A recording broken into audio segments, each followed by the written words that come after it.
Fala pessoal, tudo bom com vocês? Sejam bem-vindos ao canal Nunicel. E pessoal, no vídeo de hoje eu vou estar passando aqui umas dicas para vocês. Na verdade é continuação do outro vídeo que eu fiz, falando a respeito de macetes para testes iniciais quando o aparelho chega desligado, seja na sua assistência ou na sua casa, beleza? No vídeo de hoje eu vou estar usando novamente como exemplo o S4 Mini. Esse aqui é o modelo GT i9192. Aqui é só uma sucata, beleza pessoal? Tá sem placa, é só a carcaça mesmo, que eu peguei ali na sucata rapidinho e montei. E pessoal, eu vou estar passando o seguinte defeito para vocês aqui, que tá acontecendo muito nesses aparelhos mais antigos, entendeu? Nos novos não, porque o aparelho é recém-lançado, vai demorar um pouco, mas nesse mais antigo, esses modelos mais antigos, como S4, S5, J1, Moto G2, está acontecendo muito. Já apareceu aqui algumas vezes, alguns também, beleza? E é o que? O aparelho chega assim desligado para você, o cliente chega para você e fala o seguinte: simplesmente parou do nada. Deixei do lado da cama, quando foi dormir, quando acordei, não funcionava mais. Deixei para cá, botei para carregar, quando foi dormir, amanheceu assim. Pessoal, não acredita nessas conversas, beleza? 90% dos clientes que chegam para você e falam, parou do nada, pode ter certeza que é mentira. Porque para um aparelho parar do nada assim, é quase que impossível, beleza? É quase impossível, isso aí só se for defeito de fabricação. Mas 90% das vezes é mau uso do cliente, beleza? Isso pode ocasionar devido a queda, beleza? Aparelho levando queda, dependendo do modelo do aparelho, do impacto que o aparelho leva, pode ocasionar o que? A queima do display, que é o mais comum para aparelhos que a bateria é embutida. O conector da bateria ele solta da placa e acaba que não liga. Ou, em último caso, pode ocasionar solda fria no aparelho, como esses modelos mais antigos assim. Pode ocasionar solda fria e aí o aparelho não liga. E no caso, aí vamos supor que o aparelho chega para você na sua assistência ou na sua casa e você fez todos aqueles procedimentos que eu falei no outro vídeo, beleza? Testou bateria tá ok. Testou conector de carga, ok. Testou o conector da bateria, ok. E agora o que fazer? Você chegou lá, colocou na fonte, beleza? Ou na fonte, se você não tiver fonte como eu, usa o miliamperímetro. Foi lá, colocou no miliamperímetro, viu que o aparelho não deu consumo, beleza? Não deu consumo, aí você vai fazer o que? Vai dar o power. Quando você dá o power, o aparelho ele dá aquele consumo de 30 mA, 40, 50, 60, 70, 80, no máximo até 100 mA. No máximo até 100. E ele dá aquele consumo e trava naquele consumo, beleza? Ele não fica oscilando, ele simplesmente dá aquele consumo de 100 mA para baixo e trava. Existem dois tipos de consumo que varia aqui, que os técnicos iniciantes às vezes até se atrapalham um pouco. Eu também já me atrapalhei muito com isso. É o que?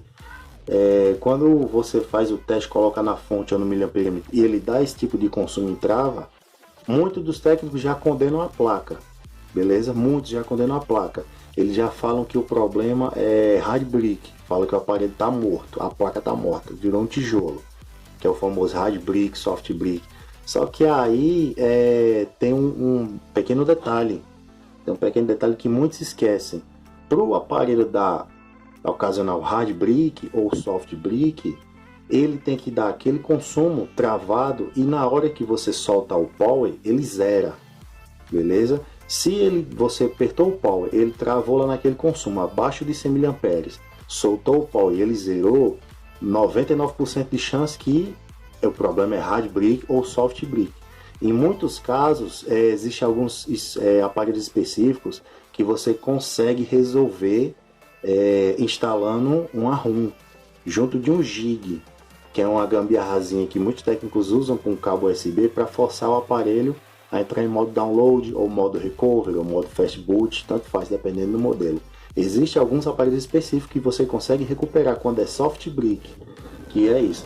Mas aí tem o segundo caso, que é quando você pressiona o power, o aparelho dá aquele consumo abaixo de 100 mA, trava, você solta o power e o aparelho e o consumo não zera, continua travado naquela amperagem. Então nesse caso aí não é hard brick, não é soft brick, não é nada relacionado a isso, beleza, pessoal? Quando acontece esse tipo de problema, geralmente em muitos casos é solda fria. Isso aí foi queda.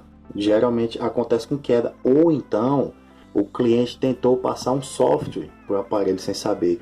Tentou fazer um root, tentou fazer desbloqueio de bootloader, tentou trocar a ROM do aparelho, botar uma ROM customizada.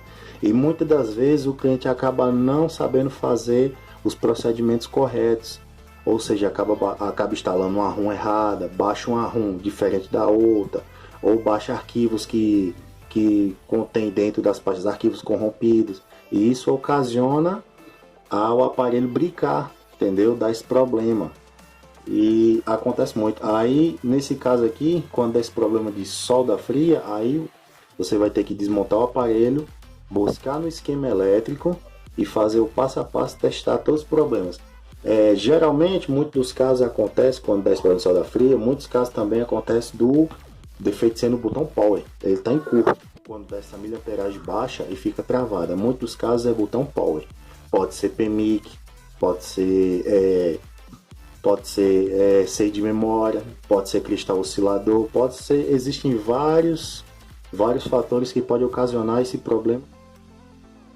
No caso aqui do S4 Mini, eu dei uma pesquisada nele e eu vi que esse defeito dele aqui é meio que um defeito crônico. Isso já ocasionou em vários aparelhos desse modelo aqui, o GTI 9192. Já pesquisei em fóruns e em grupos, grupo de WhatsApp, grupo de Face, e eu vi um relato de várias pessoas que têm o mesmo modelo desse aqui, falando a respeito que simplesmente ele para. Aí o pessoal já acha que o aparelho está morto, que é hard brick, soft brick, mas não é. Muitas das vezes, nesse caso aqui, o problema desse aparelho aqui, ele dá solda fria no SAI de memória, que é a memória NAND dele. E em muitos casos acontece isso, de você pressionar o pau, ele trava o consumo e você solta, ele não zera. Acontece que dá solda fria no SAI da memória. Aí, quando eu abri esse aparelho aqui a primeira vez para testar, eu fui diretamente no botão power dele. Primeiramente, que é o básico. Quando você puxa o esquema dele, já está logo lá dizendo teste o power key, que é o botão power. Testei o botão power está ok. Daí você vai seguindo todo o procedimento do esquema elétrico, beleza? E eu cheguei até o CI de memória, que é a memória NAND, é a eMMC U500, e o cristal oscilador, que fica próximo também. Fiz a remoção do cristal oscilador, não resolveu, coloquei de volta. Fiz a ressolda da memória, do CI de memória, também não resolveu. Então nesse caso aqui, só teria duas soluções, ou a troca do CI de memória, ou o rebale da memória, só que aí já é um serviço bem mais complicado, entendeu? Aí já é um serviço bem mais complicado para pessoal que já está muito mais tempo, mais profissionalizado. Então no caso esse aqui eu simplesmente desmontei para fazer de sucata, porque não compensa para mim fazer esse reparo, porque eu teria que ter sucata do mesmo aparelho com o CI em bom estado para fazer a troca, entendeu? Aí então pessoal, fica aí a dica para vocês, beleza? Quando chegar um aparelho assim apagado, que o cliente falar que apagou do nada, fez todo o procedimento, aí vocês já vão ter mais ou menos uma ideia do que pode ser o problema, beleza? Se vai ser problema de software ou problema de placa, a respeito lá da amperagem, beleza? Videozinho aqui, rapidinho aqui, para estar mostrando a vocês um macete aqui, beleza? E eu vou ficando por aqui, pessoal. Até a próxima. Valeu!